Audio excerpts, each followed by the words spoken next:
ED వరుస దాడులు చేస్తా ఉన్నటువంటి సిచ్యువేషన్ దేశవ్యాప్తంగా బీఆర్ఎస్ మాజీ ఎంపీ నామా నాగేశ్వరరావు కూడా ప్రస్తుతం దీనిపైన షాక్ తగిలిందని చెప్పాలి. మనీ లాండరింగ్ కి సంబంధించిన కేసులో రాంచీ జంషెడ్పూర్ మధ్య ఉన్నటువంటి 4 లేన్ హైవే నిర్మాణం కోసం 1030 కోట్ల లోన్ తీసుకున్నారు. ఇందులో 365.78 కోట్ల సంబంధించినటువంటిది ఇతర కంపెనీలకు, షెల్ కంపెనీలకు, అంటే కేవలం పేరు మాత్రమే ఉంటుంది, అడ్రస్ ఉండదు, ఎంప్లాయీస్ ఉండరు, యాక్టివ్ గా ఉండదు. ఈ షెల్ కంపెనీలకు మళ్లించారు అనేటువంటిది ఈడీ దీనిపైన మనీ లాండరింగ్ పైన కేసు నమోదు చేసింది.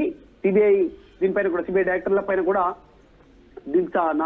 డీటెయిల్స్ ఇచ్చారు. రాంచీ ఎక్స్ప్రెస్ లిమిటెడ్ డైరెక్టర్లపై కూడా సిబిఐ ఎఫ్ఐఆర్ నమోదు చేసినటువంటి సిచ్యువేషన్ కనిపిస్తా ఉంది.